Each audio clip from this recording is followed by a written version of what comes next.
रामचंद्र की जय। हम हर व्यक्ति को महान समझते हैं, कहते हैं भगवान वो बड़ा, हम बड़े, ये बड़े, परंतु कोई छोटा भगवान की नज़र में कोई छोटा बड़ा नहीं होते हैं।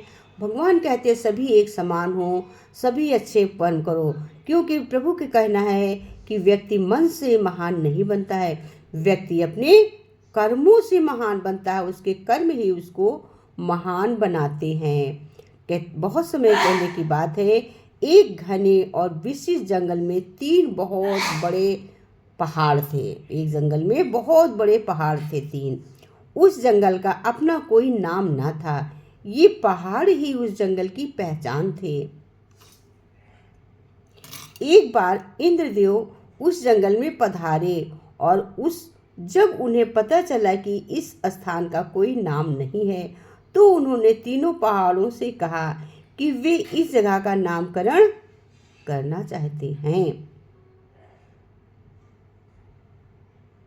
क्योंकि इसका कोई नाम नहीं है। तो नामकरण करेंगे, उनमें से किसी एक के नाम पर ही उसका नामकरण होगा। इसके साथ ही तीनों में से एक एक वरदान मांगने को कहा और कहा कि 1 साल बाद वे पुनः आकर देखेंगे, जिसका प्रभाव सबसे अधिक होगा उसी के नाम पर इस स्थान को जाना जाएगा। इंद्रदेव की बात सुनकर पहले पर्वत ने कहा कि प्रभु मुझे इतना बड़ा कर दीजिए कि मैं हर दिशा में सबको दिखूं। इंद्रदेव ने तत्काल उसे विशाल बना दिया। प्रभु ने उसे विशाल बना दिया। दूसरे पर्वत ने कहा कि प्रभु मुझे हरियाली में भर दीजिए, हर तरफ पेड़ पौधे मेरी सीमा में लग जाएं। इंद्रदेव ने उसे तुरंत ही हरा भरा कर दिया। इसके बाद तीसरे पहाड़ की बारी आई। उसने वरदान मांगा कि प्रभु मुझे समाप्त कर दीजिए, एकदम समतल कर दीजिए ताकि लोग मुझ पर बच सके। तीनों को वरदान देकर प्रभु इंद्रदेव स्वर्गलोक चले गए। 1 साल बाद इंद्रदेव वापस स्थान पर आए। उन्होंने देखा कि सबसे बड़ा पहाड़ सूखा पड़ा है, दूसरा पहाड़ अपनी हरियाली के कारण ढेरों जानवरों और पक्षियों से भरा हुआ है। अब तीसरे पहाड़ की तरफ देखा तो पाया कि वहां इंसानों की पूरी बस्ती बस चुकी है।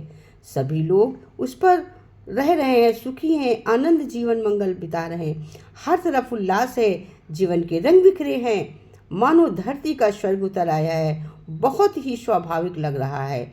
इंद्रदेव ने उस तीसरे पहाड़ के नाम पर ही उस स्थान का नामकरण कर दिया। पहाड़ अब कहीं नहीं था, पर स्वयं को मिटाकर वो लोगों के जीवन में आया।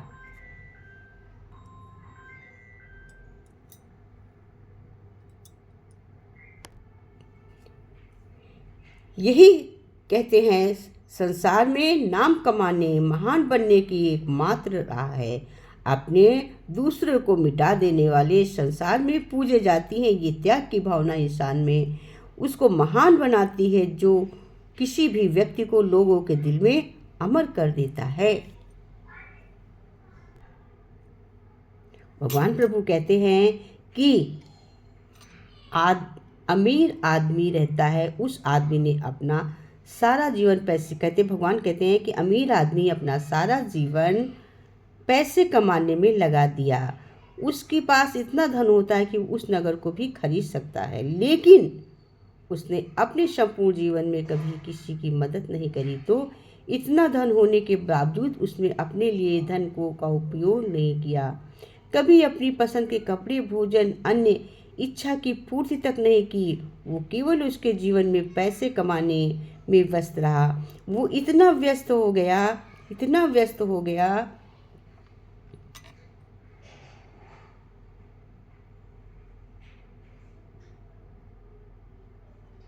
कि भोजन, अन्य इच्छा की पूर्ति तक नहीं की, और वो कमाने में इतना व्यस्त हो गया कि मस्त हो गया पैसा की कमाने में कि उसने बुढ़ापे का भी पता नहीं चला, और वो जीवन के आखिरी लोहाव पर पहुंचा गया।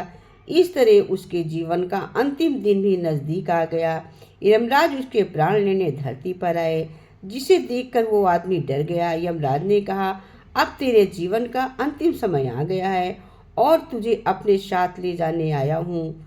सुनकर ये आदमी बोला, प्रभु अभी तक तो मैंने अपना जीवन जिया भी नहीं है, तो अभी तक आपने काम में व्यस्त रहता था, अतः मुझे अपनी कमाई पूरी धन दौलत का उपयोग करने के लिए समय चाहिए। यमराज ने उत्तर दिया, मैं तुम्हें और समय नहीं दे सकता, तुम्हारे जीवन के दिन समाप्त हो गए हैं, अब दिनों में और नहीं दिया बढ़ाया जा सकता। यमराज की ये बात सुनकर उस आदमी ने कहा, प्रभु मेरे पास इतना पैसा है, आप चाहो तो आधा धन लेकर मुझे जीवन का 1 वर्ष दे दीजिए।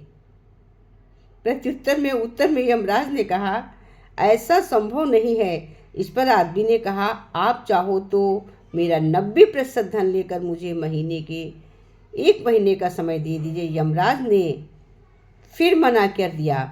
फिर आदमी ने कहा, आप मेरा सारा धन लेकर 1 घंटा दे दीजिए। तब यमराज ने उसके समझाया कि बीते हुए समय को धन से दोबारा प्राप्त नहीं किया जा सकता। इस प्रकार जिस आदमी को अपने धन का अभिमान था, उसे ये सब व्यर्थ लगने लगा, क्योंकि उसने अपना संपूर्ण जीवन उस व्यर्थ की खोज कमाने में लगा दिया, जो आज उसे जिंदगी का 1 घंटा भी खरीद नहीं पाई। दुखी मन से वो आदमी मौत के लिए तैयार हो गया। अब इससे हमको सीख क्या मिली? इससे हमको सीख ये मिली, आप सभी को सीख इसकी मालूम हो गई, क्योंकि सब लोग इसी रास्ते से गुजरते हैं और इसी में लगे रहते हैं, इसी धनोपार्जन में, और अपना माँ मेरी बेटा बेटी में कोई और भगवान शरण पूजा केवल घंटी बजा के फल रख के नहीं होती है, तो श्रद्धा से निष्ठा से होती है, केवल आत्मा से होती है। तो आपको सब कुछ सीख मालूम हो गई है, बट मैं भी थोड़ा सा बोल देती हूँ। इससे सीख हमको ये मिली कि जीवन रहते भगवान का सुमिरन करना चाहिए। भगवान मेरे से कोई उपहार रुपया पैसा नहीं मांगते, भगवान केवल और केवल मेरा भाव मांगते हैं।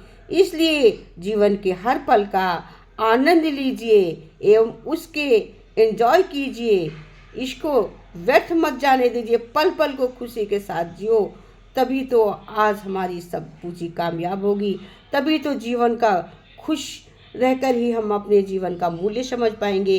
प्रभु ने इतनी प्रकृति, इतना अच्छा हमको दिया हुआ है, इतना अच्छा जीवन दिया है, इतना अच्छा हमको रिक्शा दिया है, रथ दिया है, बहुमूल्य रथ दिया है, मेरे मन के साथ में इतना बड़ा रथ दिया है। रथ में बीमारी आती है, कमजोरी आती है, इसको हम स्वस्थ करते हैं। ये सीख कौन देता है? भगवान। ये सीख कौन देता है? मेरी घट में बैठा हुआ परमात्मा ही तो मेरी रथ को सुरक्षित करता।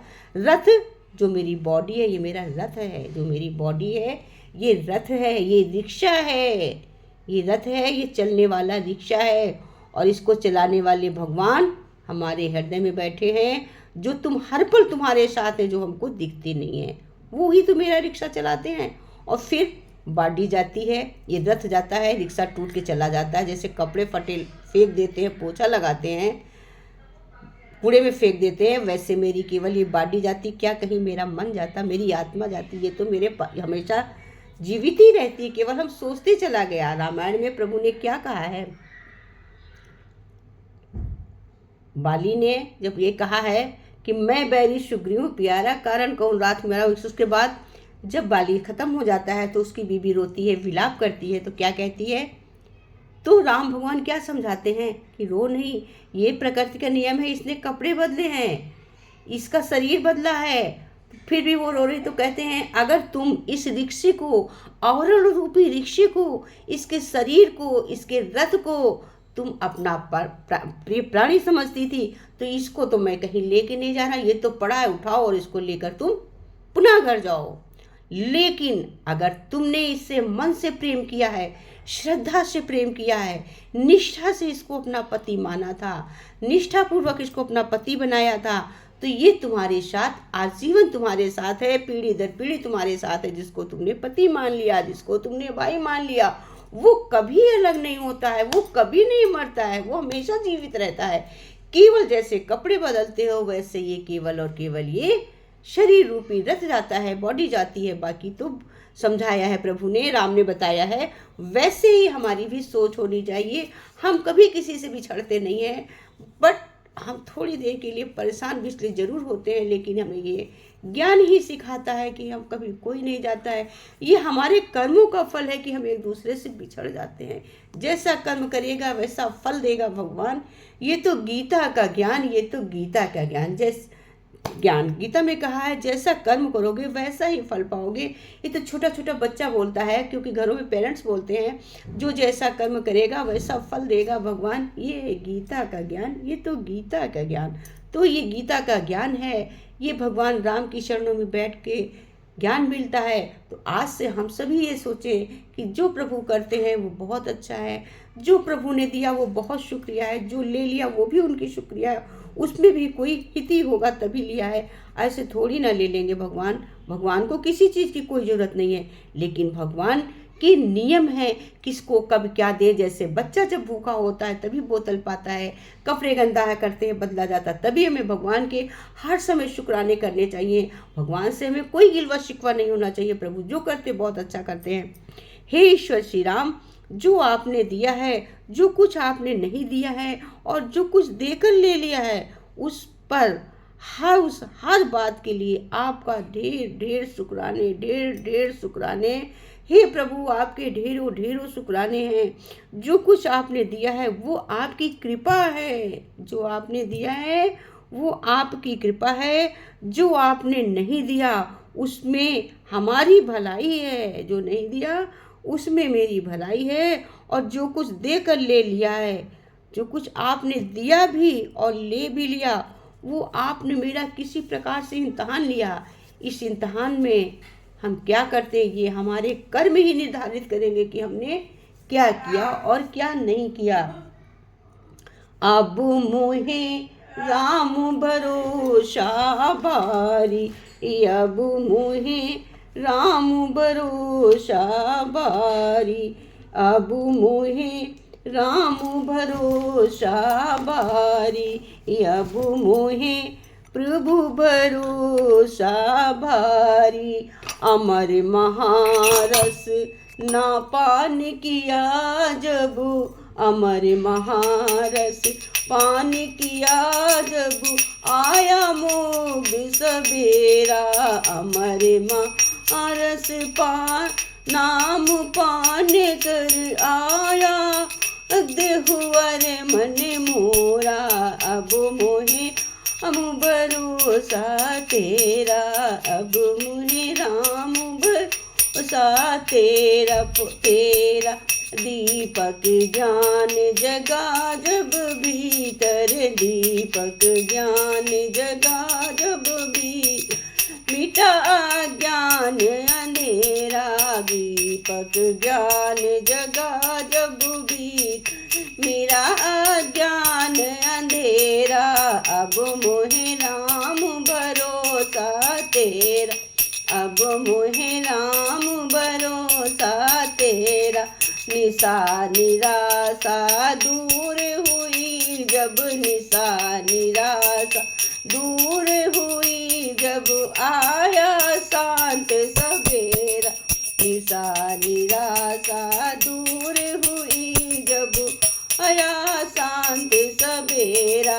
अब मोहे राम भरोसा तेरा, अब मोहे प्रभु भरोसा तेरा, अब मोहे राम भरोसा तेरा। बोलो श्यावर रामचंद्र की जय।